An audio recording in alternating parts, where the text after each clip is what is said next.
5:02, call the meeting to order. We have a quorum. Naomi Aho is absent. She let me know before the meeting. We are going to make a small adjustment to the agenda.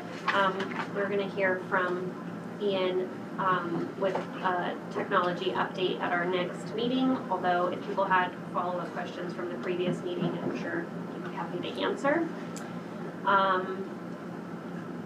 We'll move on to approve the minutes of January 8th. Anybody have any concerns or changes? I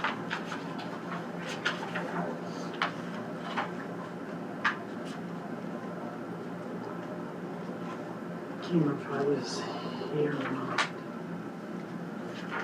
I'll just abstain. I move we approve the minutes from January 8th. Second. All in favor? Opposed?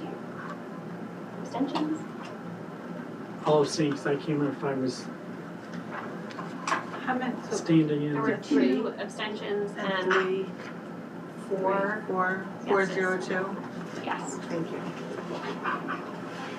Next up is audience with the public. Is anybody here that wants to say anything? We don't have any action items, so we will move on to our presentation from our Union Elementary team. Well, thank you. Thank you, everyone. Today we have 2 really strong teachers who are going to begin kind of letting you know the great things we have going academically here with our curriculum. Between the 2, there's almost 50 years of experience in this building. So we've got a really, really strong group here. Karen Isaacs is our 1st grade teacher. Fallon Bernaska teaches 5th, 6th grade. And also science. So with that, I'd like to turn it over to Fallon. Sure. Tell us what's going on. Welcome. This is my classroom. I do 5th and 6th grade math and science. So I have 5th graders all morning, and then in the afternoon, the 6th graders come in. So I have them for 2 years, which has been really, really nice. This is about the 5th year that we've done that. And I love it. I've been in the district for 13 years, and so I've spent the last decade working on our Understanding by Design units and creating our own math curriculum, and I was really into it. Our team has worked really well. It's what I've used for a decade, and it's been amazing. And then Clint showed up, and he said, hey, we're going to get this program. And I was not super impressed I did that day. And it was great. I believe in my email I said, do not ask me for anything else, and don't talk to me until Monday. And that was a little bit of a weird seat. It's okay, we've worked it out since then. Just because it was a change. I was doing a lot, I spent a lot of time building these units, and I've looked at lots of programs, and I've used many programs in other districts, and nothing really fit the bill. I had to go back to him and say, okay, you win this one. So we switched to Ready Math. And so we have these obnoxiously large books for kids and for me. And I know Miller's using it as well, so I've been able to talk to my counterparts over there a little bit. It's great. I have really enjoyed it. It has all of the components of what I have been creating for 10 years. And it's worked really well. The kids have, it was an easy transition in. Which I was really surprised that I would like it because I'm a little stubborn, and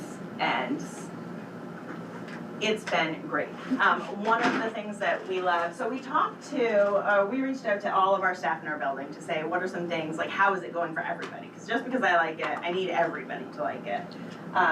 Having the 5th and 6th graders,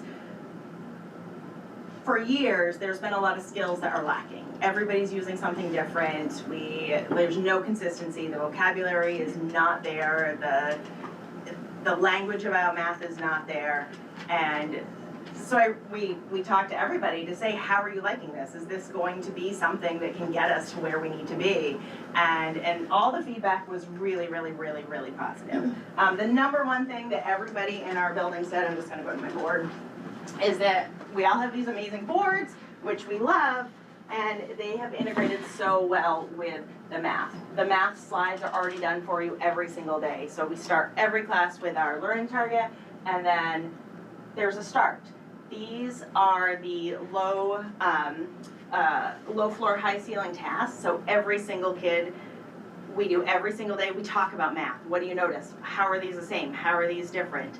And the conversation from them about math is something that I was finding in creating tasks anyways, but now they're done every single day and they connect to the lesson that we're doing. And everybody has said that this is like the number one thing to get kids talking, and they love it. They love it. I have 18 sixth graders. Everybody will share a thought, and then they want to share more. They'll notice things that aren't, like the book will offer 5 things. Like there's 5 ideas we want you to notice. They just want to keep going, and they're noticing and they're naming vocabulary. So they're noticing that the word by means multiply sometimes. They're noticing that you could find volume by this. They're saying that the numbers are not factors. Like it's so fun to see.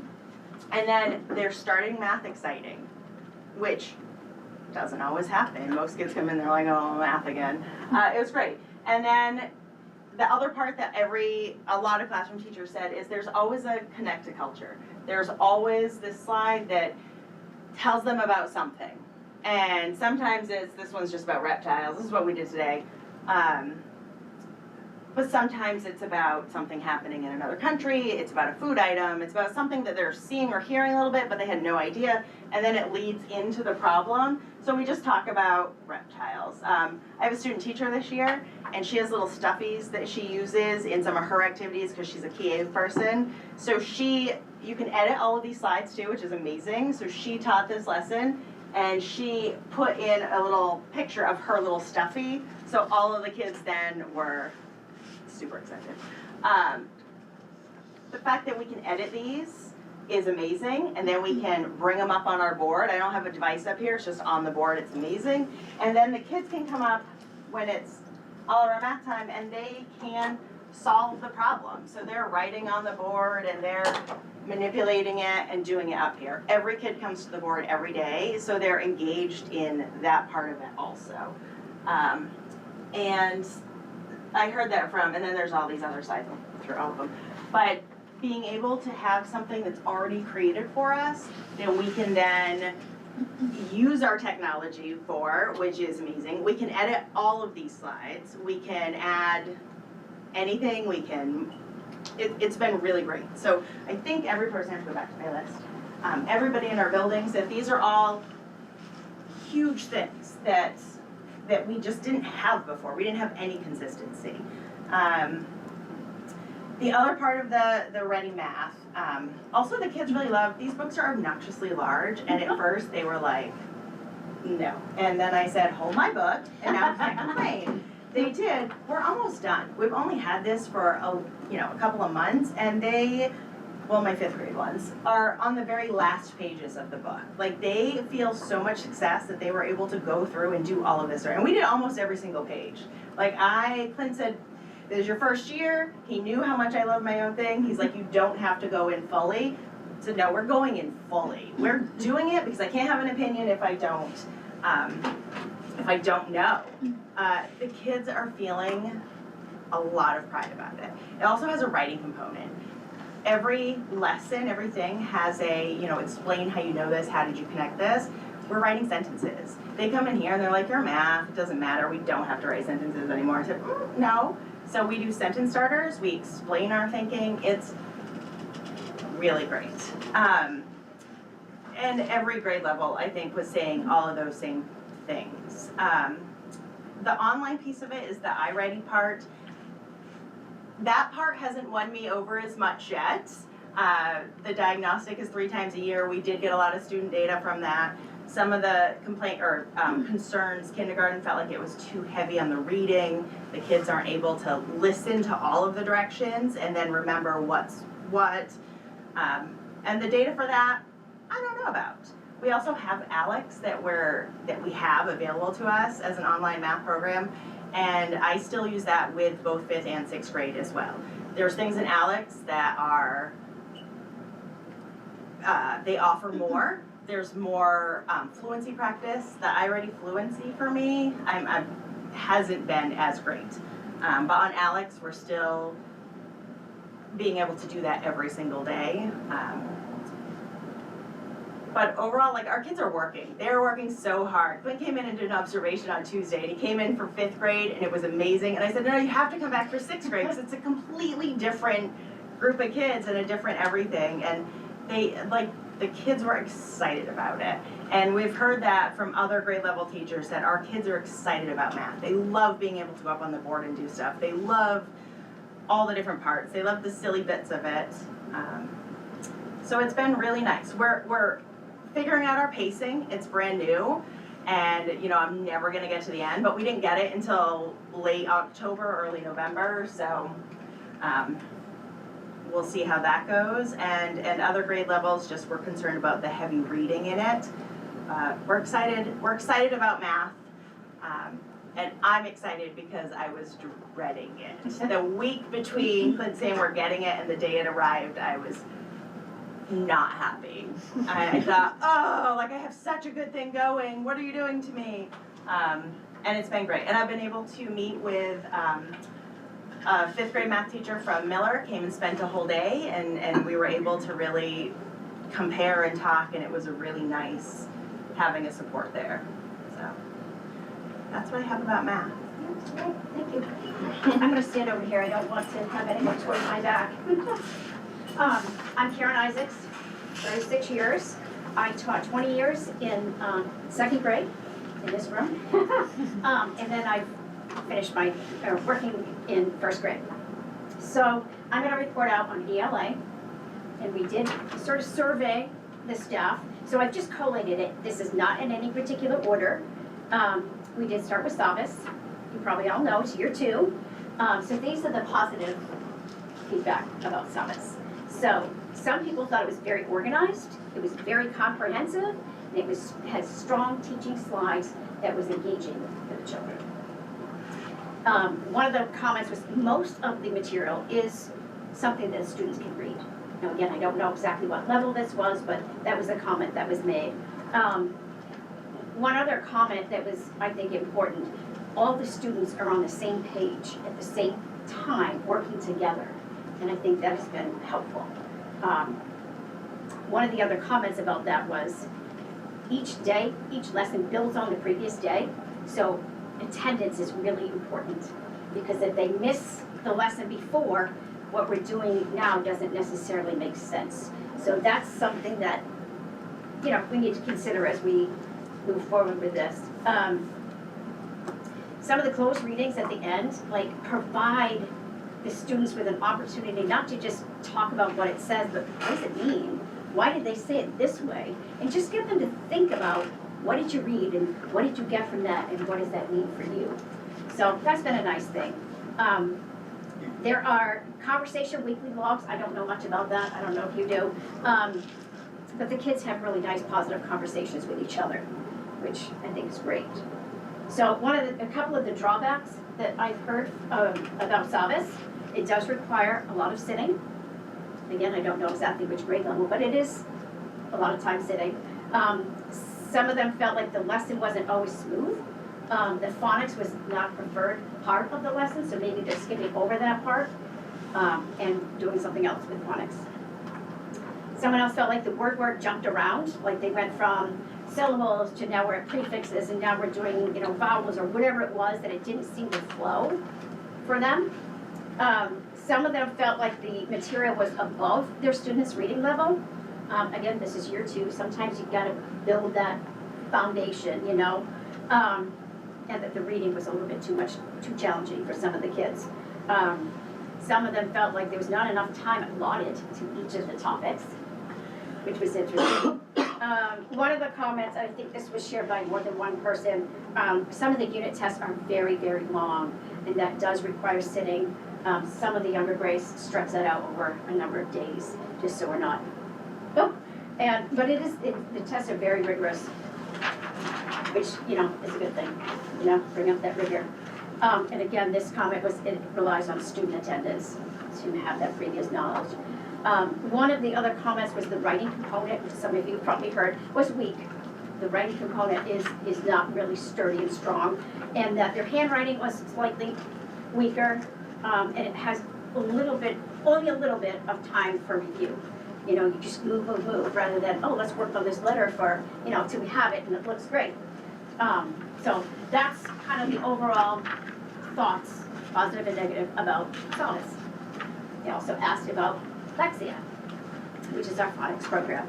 So many people, I don't know exactly who, but many people had stated that the children, the students, are really motivated by earning those certificates. Earning those certificates is when you finish a number of lessons working on certain skills. So that's a great thing. It's also individual learning. So you don't all have to be at the same stage. You know, each child is doing their own thing. They're all at different places, and it helps them meet their own needs. Lexi does provide repeated practice at their level, which is also a nice positive. And it does have an online piece with instruction that you can do for a small group or an intervention, things like that. So, some of the cons about Lexia was students can get this certificate yet not be sufficiently proficient in those tasks. That's a big drawback, because as a teacher, you don't really know what they know then, right? They have a certificate, yet they're not proficient, so that's a drawback. It measures completion over accuracy. Right. So, someone also had commented about UFly. I don't know if you all know what UFly is. You do, okay. It's a phonics program from Florida.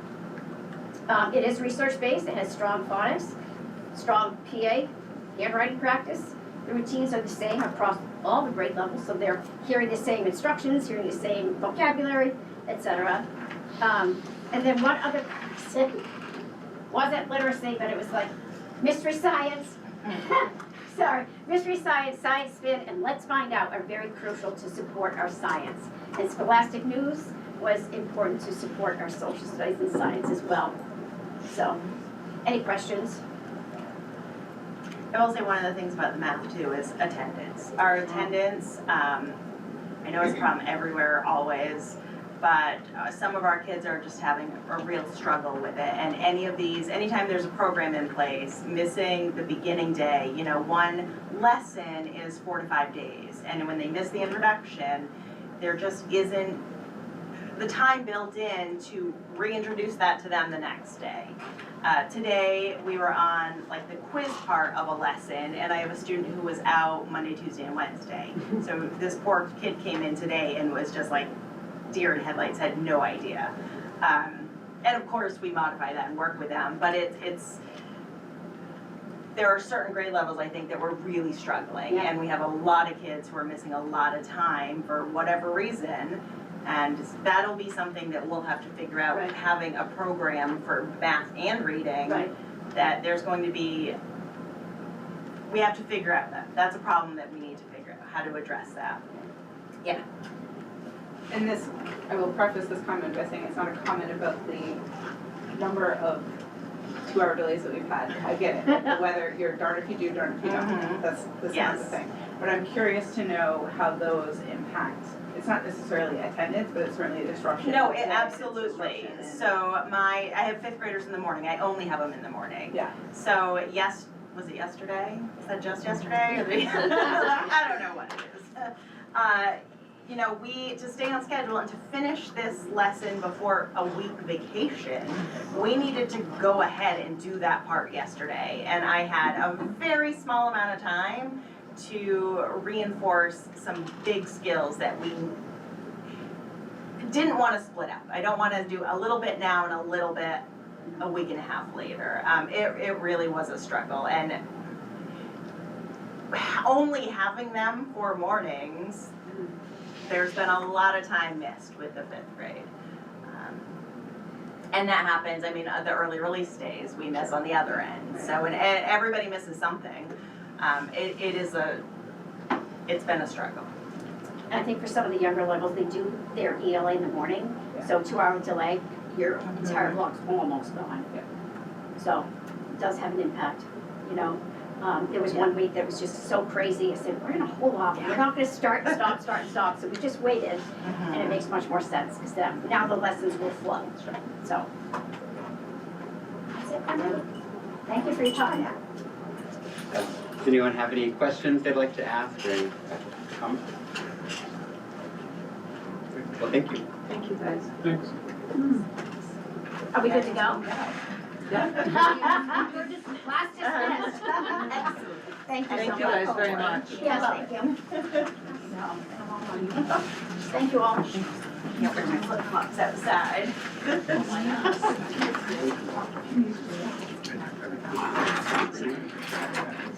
So are you trying to connect? How are you trying to connect? Do you need to plug into Connect? Do you need to? Who's? Oh, so just from there, if you just go to the airplane. One thing, guys, did you want to walk around and see all the classrooms and kind of see our student-facing work? I've unlocked them all if you're interested on a quick tour. We're trying to set up an laptop and I'm just. Or if you would rather, I just lock it when it's over. Is that better? Okay. Thank you. In theory, I'll get those every I'll time. meet you after. It happens. Of course, thank you, everyone.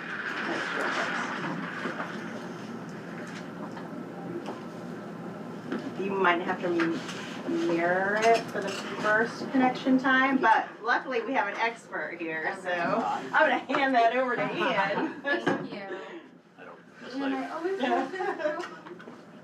So we're gonna hear from Ashley and Penelope, special education directors. And say happy birthday, I do Penelope. realize how silly I look, but I asked her to. I think it's amazing. they asked me to Good wear measure, my yes. crown, and I'm not one to not fulfill my commitment. And we need to, Ashley's we can wearing plug a in. shirt with my face on it. I was a little jealous that I didn't have one. Jenny has one, Yeah. and Penelope had no idea, so.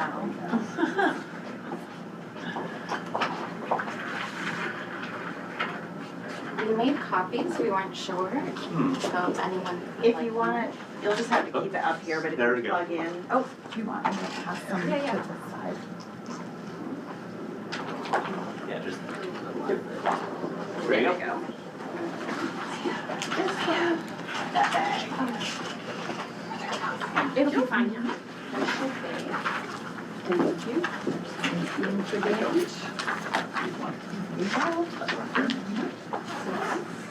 I feel like I'm back in the classroom. That may be more than one. Yeah. Did everybody get a copy? Oh. Did everyone get one? Okay, so we're gonna go ahead and get started.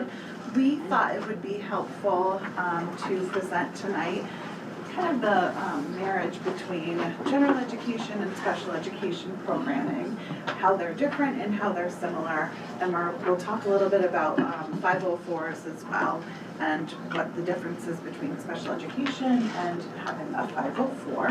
And a little overview of our special education programs currently.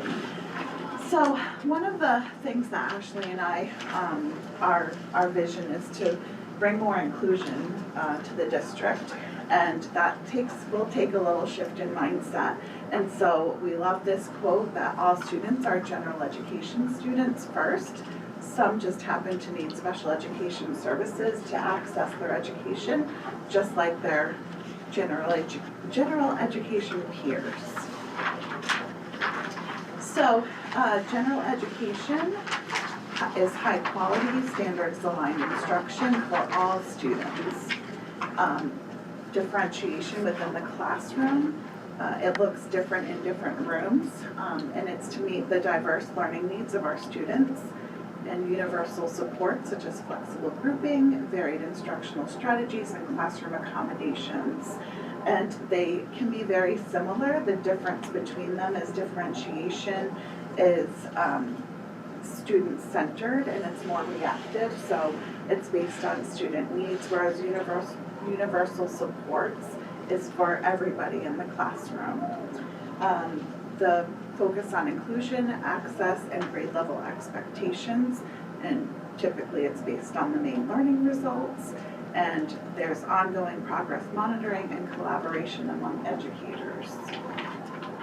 So you've all probably have seen the MTSS triangle, but I wanted to include this way of looking at MTSS because for me, this makes more sense. So MTSS, multi-tiered system of supports, is it's not a place, it's a framework, and a lot of people get stuck in that once you are on one tier of MTSS, you're kind of stuck there, and that's not true. And so the key here is that you're building up skills and that you're not, So tier 1 is all means all. It's universal supports for every single student. And then tier 2 is the targeted support that goes with that tier 1 support. So it's adding increased time, adding more focus, and that's in addition. You're not removing anything, you're just adding more. And then tier 3, it's the same thing. It's all of the general supports in tier 1, all of the supports you are already getting in tier 2, and then we're adding in more increased time and narrower focus. And again, it's adding more, it's not replacing anything. And then special education moves within those systems as well and throughout each of those tiers.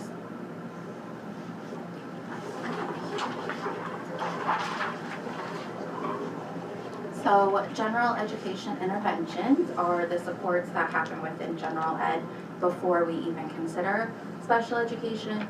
Students can receive targeted support in academics or behavior while remaining fully in general education.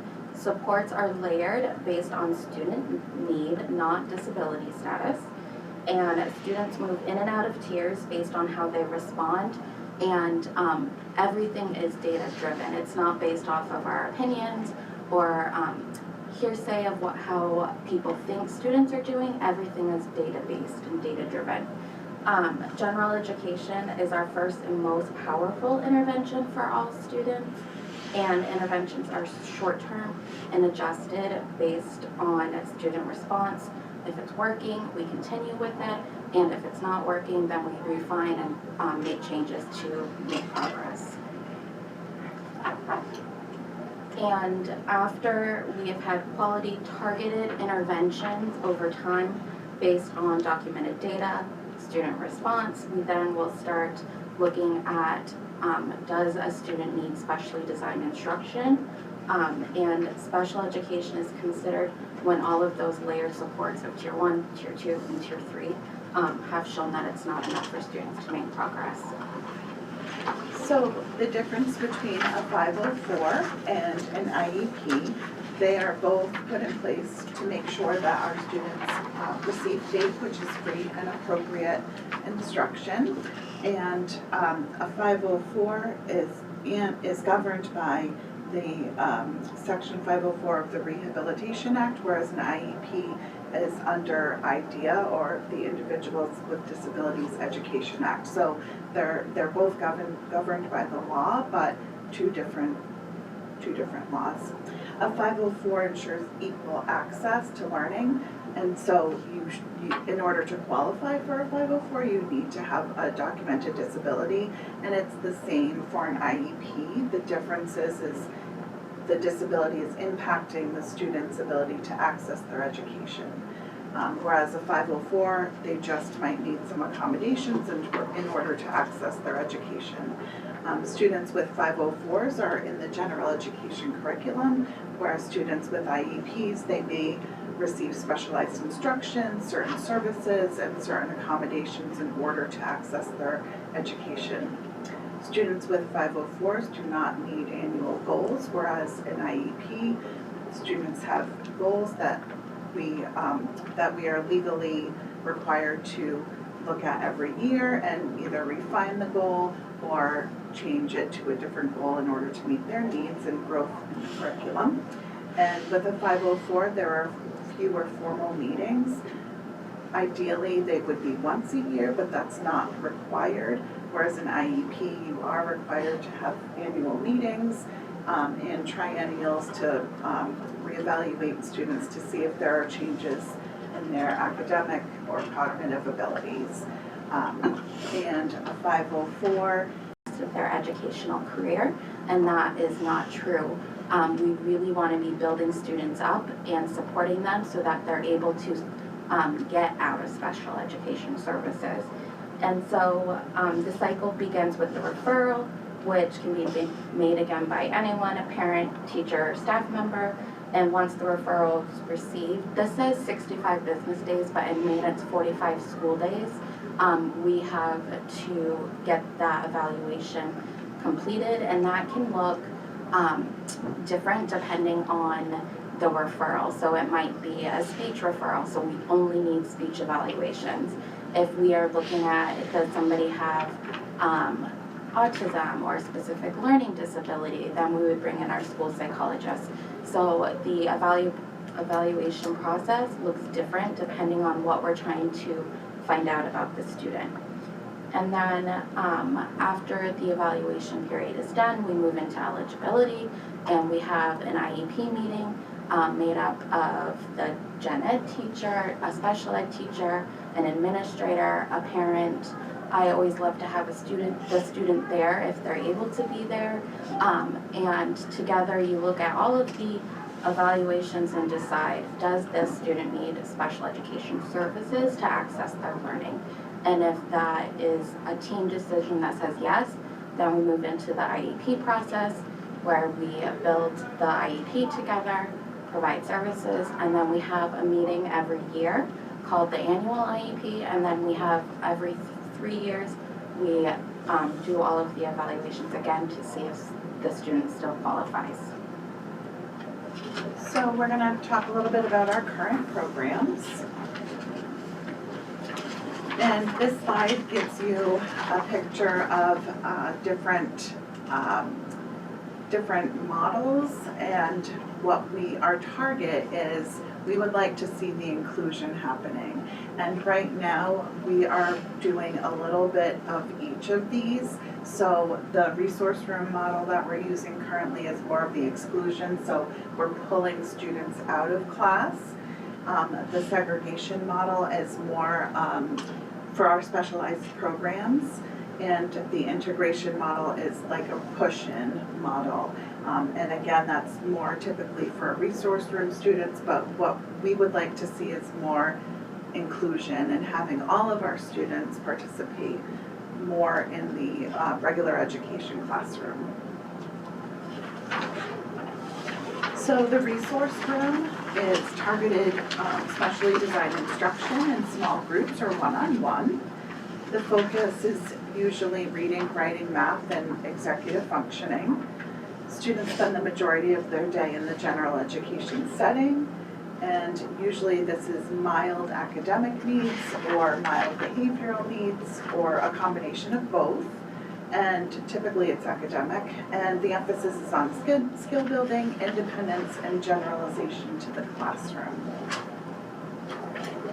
So we have our STEP program at Warren, and our composite program is here at Union, but also at the middle school and high school. And STEP and composite are very similar. They're designed for students who are academically below grade level and need increased structure to be successful. These programs provide more frequent and targeted, specially designed instruction beyond what a traditional resource room can offer.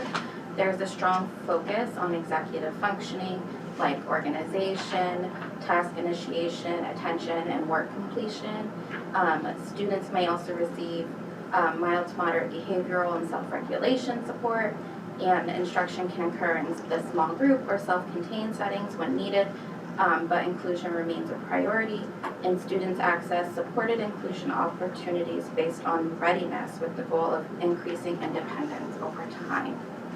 And each slide is getting more and more restrictive, and what we want is students in the least restrictive environment. Sometimes they need a program like LEAD or STEP, but we would love to see all of our students in the least restrictive, and we're legally required to have them in the least restrictive environment. So our LEAD programs are highly structured, they're therapeutic, and they're highly individualized based on student need. They're designed for students with significant functional, communication, and adaptive needs. They focus on functional academics, daily living skills, and communication development. You'll see a lot of collaboration with our occupational therapists and our speech therapists, our physical therapists. They do a lot of push-in and help in the LEAD programs. There's a lot of explicit instruction focusing on safety, appropriate behaviors, and functional communication, and supported inclusion with same-age peers. They do a lot of community outings to teach students the skills and how to be in the community, paying for food at a restaurant or going swimming at the Wiscasset Rec Center. And there's a lot of learning. It's not just a field trip. There's learning that's involved every step of the way. And transition planning is embedded in this program. So once they're ready to go to be adults, we have the life program that's ready to have them and continue teaching them, but that is embedded within their program through the LEAD programs. So we have Bridge and Endeavor programs. So Bridge is at Miller and Endeavor is at Warren, the middle school and the high school. And they are intensive in-district therapeutic programs. They are either supported with a BCBA or a social worker. They support students with significant behavioral and emotional regulation needs. These programs provide a highly structured environment with consistent, predictable routines. Students receive specially designed instruction in small group or self-contained settings as needed. There's a strong focus on safety, stabilization, coping skills, and emotional regulation. And again, inclusion remains a priority, and we offer supported opportunities when appropriate, with the goal being to get back into the general education classrooms.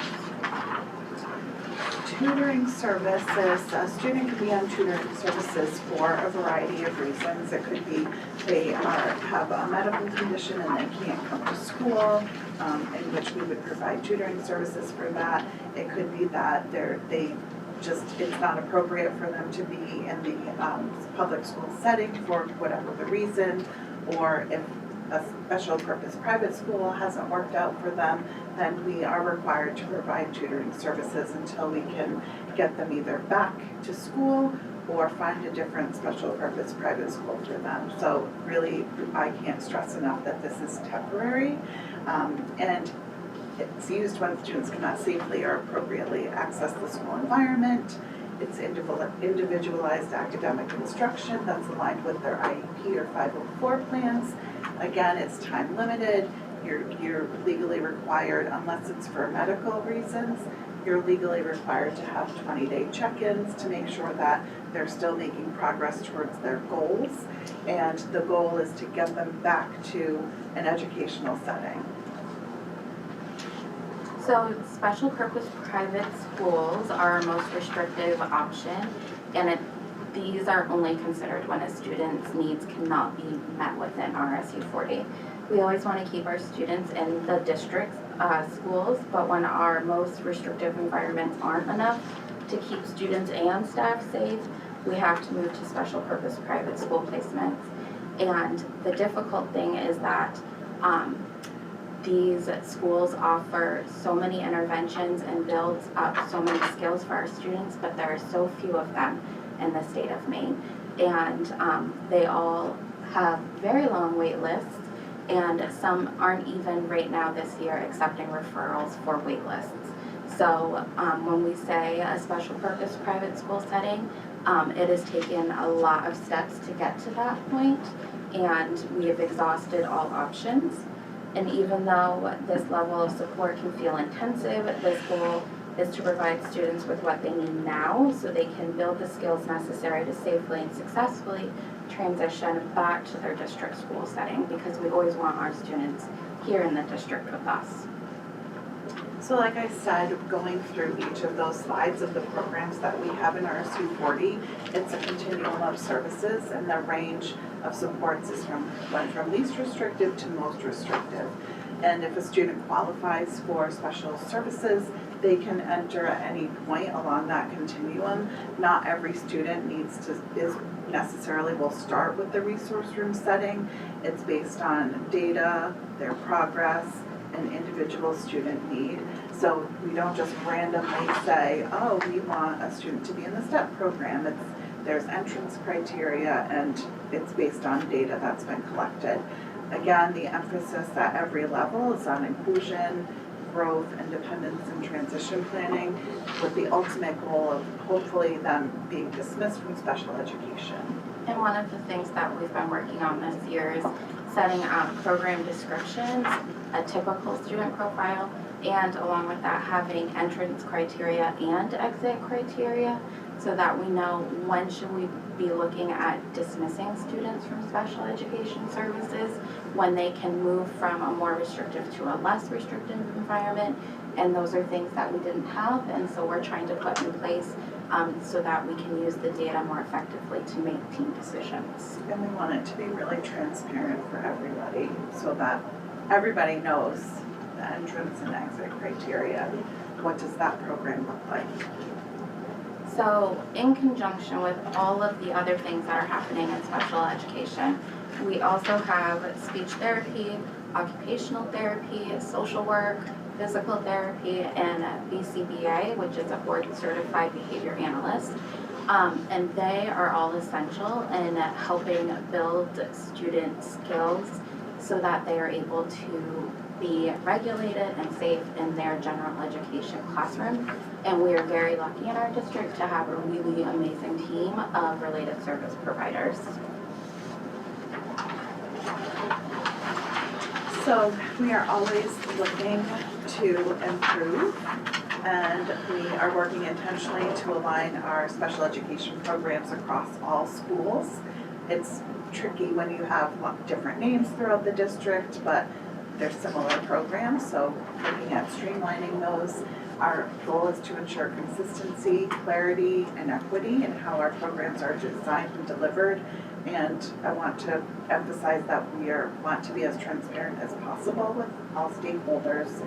And the alignment allows our staff to share expertise, strategies, and resources across buildings, collaborate more effectively to support our students with diverse needs, and build collective capacity rather than working in isolation. When Ashley and I worked at the middle school, I was a composite teacher, and it just felt very isolating to just be alone. And when we were like, why don't we do this together and share resources and share students, it just brought more joy to the job, and just sharing students. And it I don't know, I know you don't make those decisions based on joy or happiness, but it sounds so trite and silly, but I feel like we work to our expertise, and we feel like the students really got more out of their education, because I was science and math, so I could really focus on my strengths. Ashley did ELA and social studies, and it was just someone to bounce ideas off of and to figure out what was best for our students. Yeah, I would say there's definitely a noticeable shift. I was a middle school language arts teacher for 8 years, and when I moved into special education, I was used to being a language arts teacher where we met weekly as a language arts team, and we were able to collaborate and share ideas and say, hey, this lesson didn't go well for me, what could I do differently? And then once I moved to special education, that went away, and you lost that collaborative piece of teaching that's so essential in student success. And so I think we want to make sure that our special ed teachers are getting that, so that they can feel like they're just as important as part of the district, and that we're all working together to support all of our students, not just special ed students. So that concludes our presentation, but we welcome any questions you might have about the information that we just shared, or anything else. So let's imagine a student who's placed in special education at one of the first 4 tiers before tutoring or special purpose, and over the course of their educational career they build skills, and then maybe they have a couple of setbacks, and some of those skills atrophy, and then they build them back up again.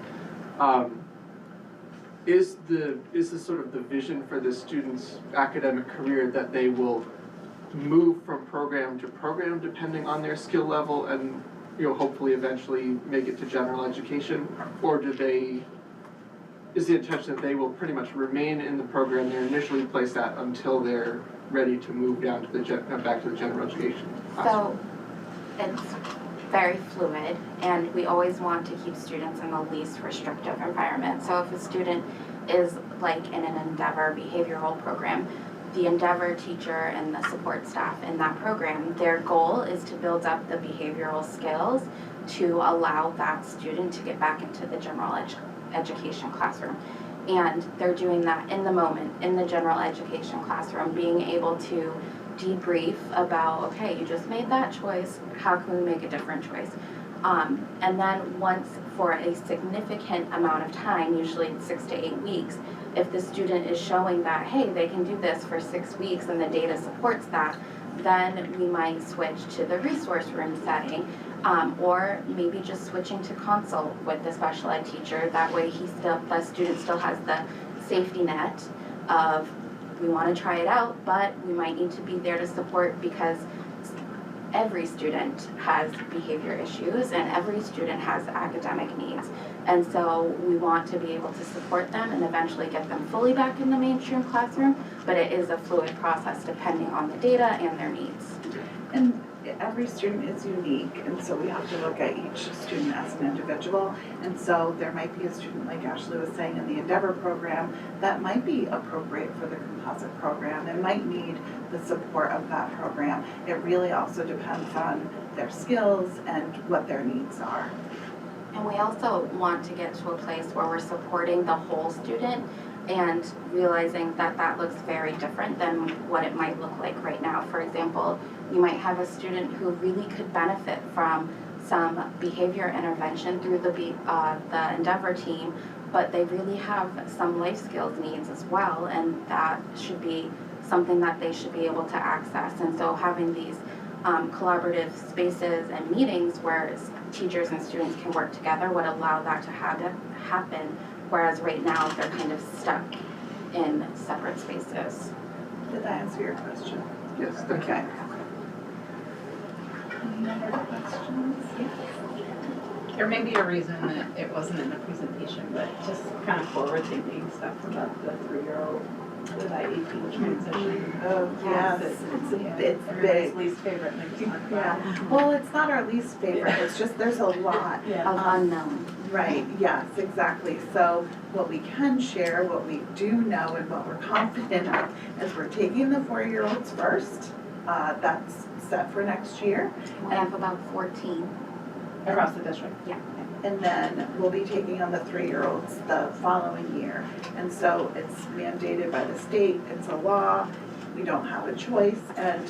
But that being said is I do believe that the earlier the interventions we can provide and the fewer students we will have in special education in the long term. So it might be a big investment right now, but I really do believe that it will pay off for everyone in the long run, and the students will be getting their needs met earlier. So I don't know if there's anything else that we're 100% certain of right now, but that's really what we know. We have ongoing meetings with the DOE.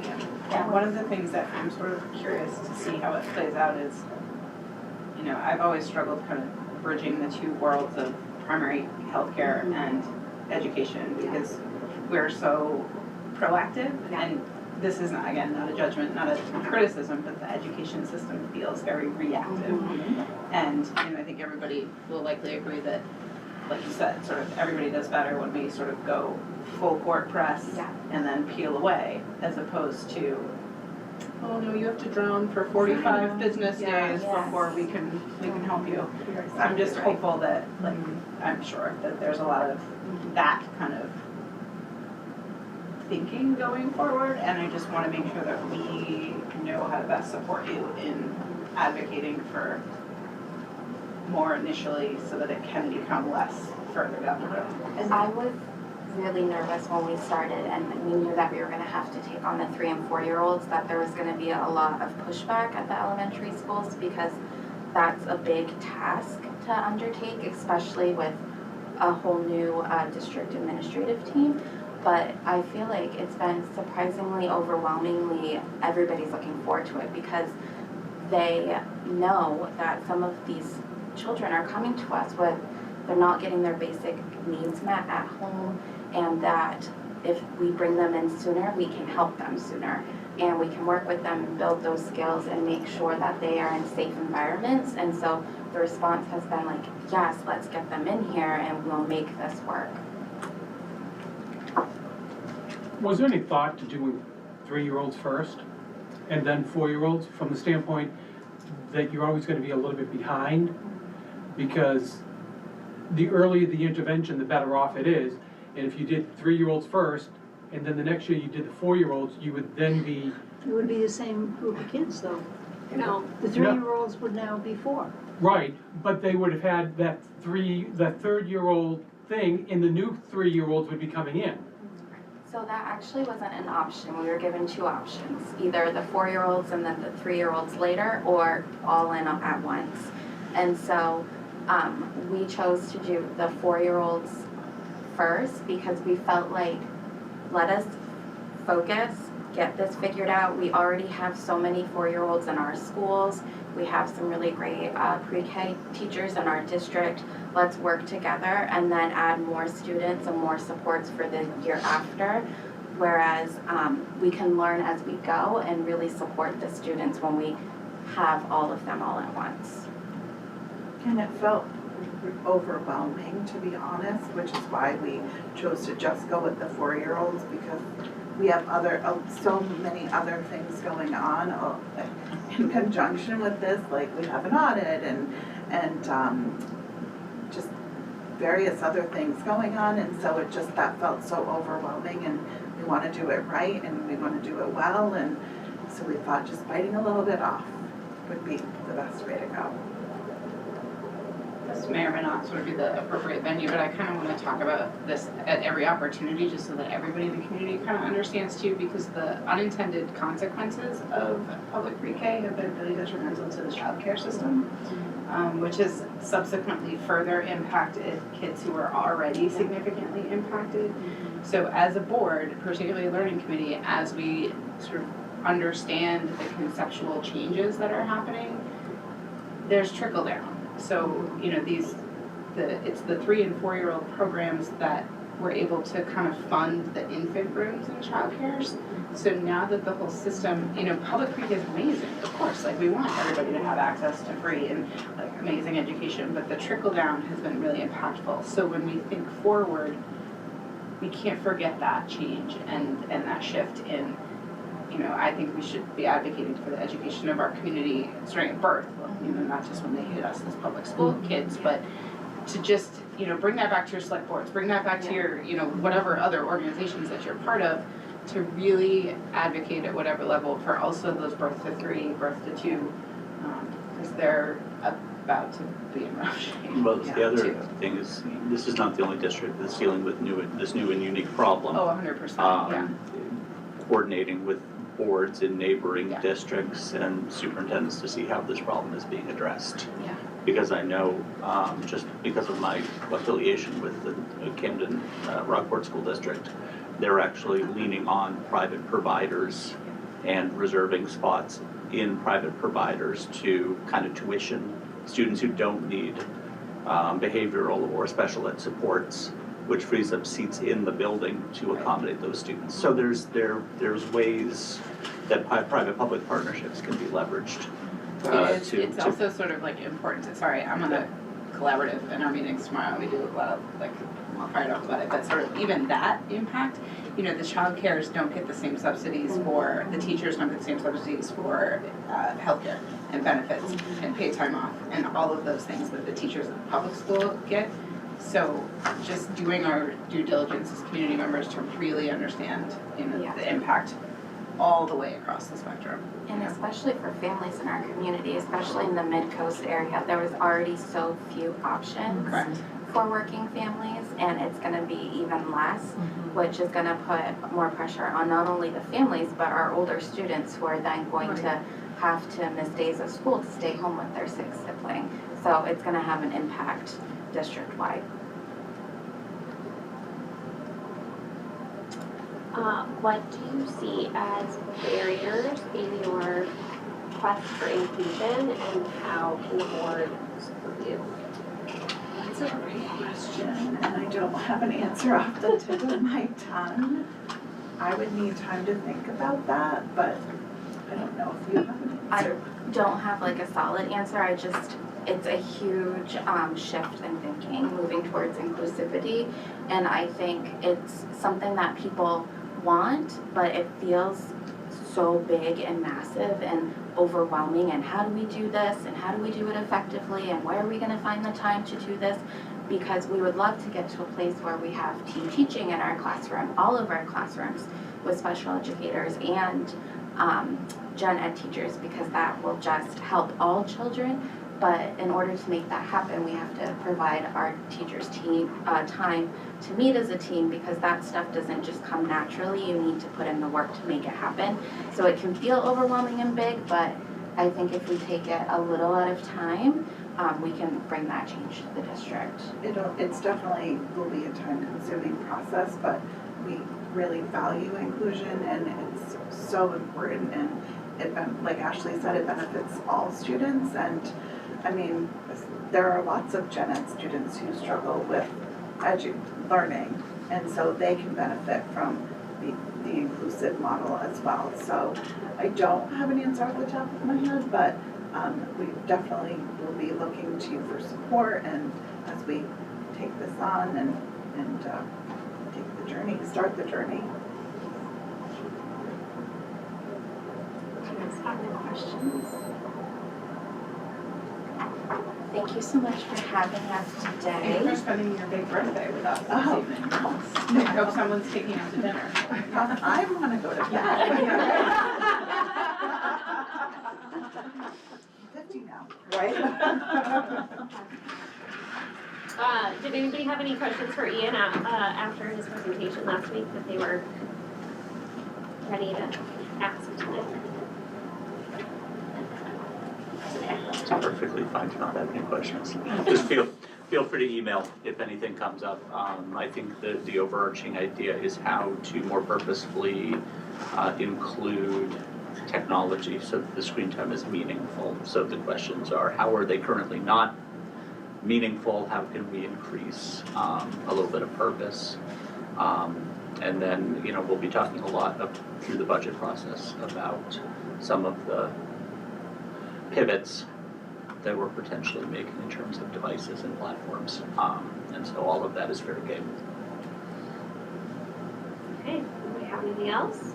Can I ask a question? Yeah. I mean, you weren't here for the audience part, you're our only, public audience, so. In terms of that technology piece and looking forward, I'm inquiring from like a stakeholder perspective, how are parents and community members able to participate in that conversation? Or are they? I think the first piece, if they are individually curious, to reach out and ask questions. Board meetings and this committee are open for anyone who'd like to come. The word technology has such broad connotations that it's anything from what are our cell phone policies for students like, to how much screen time do they have at school, to what kind of filtering, protection, and privacy concerns do we have when they bring their devices home, to what's that big 65-inch screen on the wall. So everyone has like this, technology is such a monolithic term that really we need to start identifying which components we'd like to talk about. Sometimes it's a school-based concern, sometimes it's a societal concern. I had someone just pull me and say, hey, do you have a minute? Is AI going to kill all our kids' jobs? I'm like, well, this is not a minute, conversation that we can have in the parking lot. I got to get inside. So I think that, I encourage any parental concerns and questions about it. We want to move from consumptive to creative. We want to move from teacher-centered to student-centered use. We want students to be more engaged and open-ended in the work that they do. And we want them to be safe, responsible, and ethical online. I mean, those are kind of the pillars of what we're doing. And then we look at, are we meeting those goals? How can we release responsibility from a young age to older students? But I think like a lot of these things, like Penelope and Ashley were talking about, what Fallon was talking about is getting kids excited to learn. And if they're engaged in what they're doing and they're inspired by the work that they're being given, then their buy-in is greater and their impulse to self-select their activities throughout the day diminishes. So it's a big question of, are they excited to come to school? Do they find what we're doing with them meaningful? Can we observe them learning? Are they producing things that are authentic? All of that is also a technology question. So, not to give you a bigger answer to your question, but give me an email. Shoot me an email. And if there's a group of parents that would like to talk, or parent information night about how we can look at device take home or cell phone use, all of these things are on the table. And I think the state is going to be weighing in on cell phones pretty soon. They're weighing in on AI, so these are much broader conversations than just RSU 40. Yeah, I would say that anytime we implement a big change, it's really a good idea to engage the community as much as possible. So we will, we're in the very preliminary stages, but we've been talking about how we can engage parents and community members and focused groups, and so look forward to that. We will be engaging families because it's the way to implement any successful change. And we do value feedback. And we have to work together, so. Anybody have any more? Okay. It is 6:04, we're adjourned.